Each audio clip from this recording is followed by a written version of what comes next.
আজকে ভিডিওটা কোনো পলিটিক্যাল ভিডিও নয়, এটা আমার মতামত সম্পূর্ণ শেয়ার করছি। মেবি অনেকে ভালো লাগতে পারে, আবার খারাপও লাগতে পারে। তো আমার পয়েন্ট অফ ভিউ আমি তুলে ধরার চেষ্টা করব।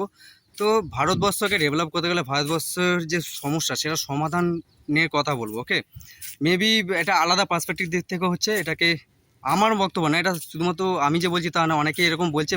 আর সবথেকে আশ্চর্যের বিষয় হচ্ছে নেতাজি সুভাষচন্দ্র বোস 1935 খ্রিস্টাব্দে একটা বই পাবলিশ করেছিল, দ্য ইন্ডিয়ান স্ট্রাগল। বইটাকে পড়ে নেবেন, গুগলে সার্চ করে নেবেন, আছে সব কিছু। তো ব্যাপারটা হচ্ছে ভারতবর্ষ সেই সময় দাঁড়িয়ে, আজ থেকে 90-100 বছর আগে দাঁড়িয়ে ভাবুন কী ধরনের চিন্তাভাবনা। অনেকে অনেকে এটা নেগেটিভ হতে নিতে পারে, আমি এক্সট্রিম লেভেলের কথা বলছি না, তবে আপাতত 10-20 বছরের জন্য এটা জরুরি। সেটা কি? সেটা হচ্ছে একনায়কতন্ত্র, ডিক্টেটরশিপ। ভারতবর্ষের অ্যাকচুয়াল উন্নতি করতে হলে 10-20 বছরের একটা একনায়কতন্ত্র, ডিক্টেটরশিপ চাই, যাতে যে সমস্যাগুলো রয়েছে মেজরিটি, সেই সমস্যাগুলো আপনার ওটা ঠিকঠাক হোক। আপনি এক্সাম্পল দেখেন, পাশে আমাদের চায়না রয়েছে, তারপর সিঙ্গাপুর, যেখানে আজ থেকে 50 বছর আগে সিঙ্গাপুর কোথায় ছিল? ভারতের থেকেও অনেক নিচে ছিল, পার ক্যাপিটা হিসাবে অনেক কম ছিল। এখন দেখুন বর্তমানে তারা সিঙ্গাপুরে কতটা ডেভেলপ করেছে, তাদের কতটা উন্নতি। ঠিক আছে, সেখানে কী আছে? সিঙ্গাপুর বলুন, কুয়েত বলুন, কাতার বলুন, দুবাই বলুন, এখানে সব একনায়কতন্ত্র রয়েছে।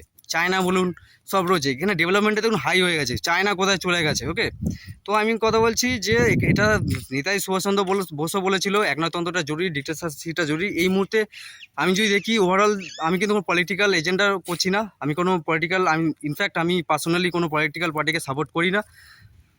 মোদি কিন্তু সেই ব্যাপারটা করার চেষ্টা করছে, একনায়কতন্ত্রটা আনার চেষ্টা করছে, কিন্তু পারছে না। ডেমোক্রেসি দিয়ে ডেভেলপমেন্ট হবে না, সোজা কথা।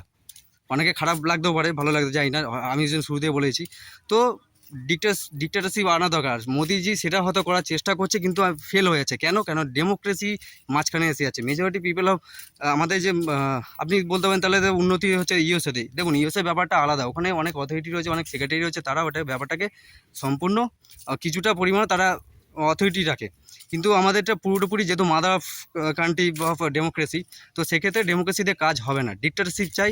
কিন্তু আমি এখানে মোদির পক্ষপাতী করার চেষ্টা করছি না, একদমই না। তবে সে মোদি হোক বা অন্য কেউ হোক, একজন হার্ড লিডারশিপ দরকার, যেটা আগামী 10-20 বছর ধরে নিউ জেনারেশনকে একটা বা ভবিষ্যতে ভারতবর্ষের জন্য একটা সঠিক দিকে এগিয়ে নিয়ে যাবে।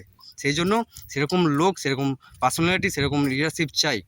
ওকে, হিটলারের মতন যাওয়ার কথা বলছি না, হিটলারের ব্যাপারটা এক্সট্রিম ব্যাপার। ওকে, তো বর্তমানে যে পরিস্থিতি সেই রকম করার চেষ্টা করছে, কিন্তু মোদিজি সেটা ফেল হয়ে যাচ্ছে। কারণ ডেমোক্রেসি মেন, ডেমোক্রেসিতে উন্নতি হবে না। ওকে।